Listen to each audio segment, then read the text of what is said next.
Bienvenue en Guinée, une terre où l'Atlantique s'écrase contre le rivage, où des forêts verdoyantes recouvrent des collines ondulantes et où l'histoire résonne à chaque battement du tambour djembé. Pendant des siècles, ce coin d'Afrique de l'Ouest a été un carrefour de culture, un creuset de traditions et un témoignage de l'esprit durable de son peuple. Des anciens empires qui régnaient autrefois à la lutte pour l'indépendance, qui a donné naissance à une nation, l'histoire de la Guinée est une histoire de résilience, d'adaptation et d'une soif inextinguible de liberté.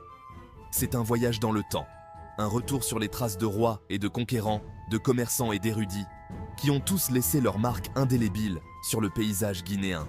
C'est une histoire tissée d'histoires orales, transmises de génération en génération, murmurées autour de feux crépitants et chantées dans des mélodies envoûtantes. C'est une histoire qui mérite d'être racontée, un passé qui mérite d'être rappelé, car c'est en comprenant le passé de la Guinée que nous pouvons vraiment apprécier son présent vibrant. Avant l'essor du grand empire du Mali, la terre qui est aujourd'hui la Guinée abritait une mosaïque de royaumes et de chefferies plus petits. Ces premières sociétés, souvent entourées de brume du temps, ont jeté les bases du paysage culturel et politique qui allait suivre. Des vestiges archéologiques témoignent de traditions sidérurgiques sophistiquées, suggérant des sociétés organisées ayant une solide maîtrise de la technologie du travail des métaux. Ces premiers Guinéens n'étaient pas isolés. Des routes commerciales sillonnaient la région, les reliant au tissu plus large de l'Afrique de l'Ouest. Le sel, l'or, les noix de cola et les personnes réduites en esclavage circulaient le long de ces artères commerciales, facilitant un échange non seulement de biens, mais aussi d'idées et de pratiques culturelles. Cette période, bien que souvent négligée, a été cruciale dans la formation de l'identité culturelle de la Guinée, jetant les bases des traditions syncrétiques qui allaient définir la région. Le XIIIe siècle a marqué le début d'une ère de puissance et de prospérité sans précédent pour la région avec l'essor de l'Empire du Mali. Fondé par le légendaire Soundiata Keïta, l'Empire du Mali étendit ses tentacules sur de vastes étendues d'Afrique de l'Ouest, englobant l'actuelle Guinée sous sa domination. Cette période a vu l'épanouissement du commerce, de l'art et de l'érudition. L'Empire riche en or devenant un phare attirant, marchand et érudit de contrées lointaines. L'influence de l'Empire du Mali sur la Guinée fut profonde. L'islam, véhiculé par les commerçants et les érudits le long des routes commerciales transsahariennes, commença à prendre racine, s'entremêlant progressivement au système de croyances existants. La structure administrative de l'Empire, qui mettait l'accent sur le pouvoir centralisé et un système hiérarchique de gouvernance, laissa une marque indélébile sur le paysage politique de la région. Même lorsque l'étoile de l'Empire du Mali commença à décliner, son héritage continua de résonner, façonnant la trajectoire de l'histoire guinéenne pendant des siècles. L'arrivée de l'islam en Guinée fut un processus progressif, une transformation lente mais constante qui se déroula sur des siècles. Initialement apportée par les commerçants et les érudits associés à l'Empire du Mali, la nouvelle foi trouva un terrain fertile parmi l'élite dirigeante, qui fut attirée par son message d'unité et son potentiel à consolider son autorité. Cependant, la propagation de l'islam en Guinée ne fut pas simplement un phénomène descendant. Elle s'est infiltrée dans le tissu social, adoptée par des gens ordinaires qui ont trouvé du réconfort dans ses enseignements et un sentiment de communauté dans son étreinte. L'islam en Guinée, tout comme dans d'autres parties d'Afrique de l'Ouest, ne fut pas adopté en bloc, mais fut plutôt mélangé aux croyances animistes existantes, ce qui donna naissance à une forme syncrétique d'islam qui honorait les esprits de la terre, parallèlement aux principes de la nouvelle foi.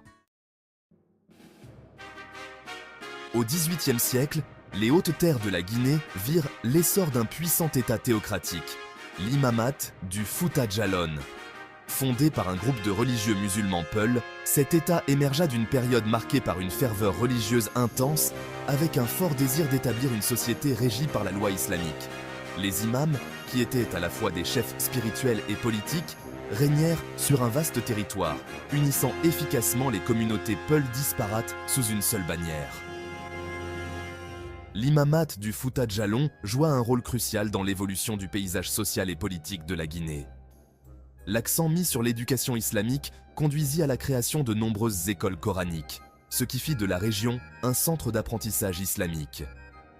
De plus, l'imamat s'engagea dans un commerce extensif, consolidant davantage son pouvoir économique et politique.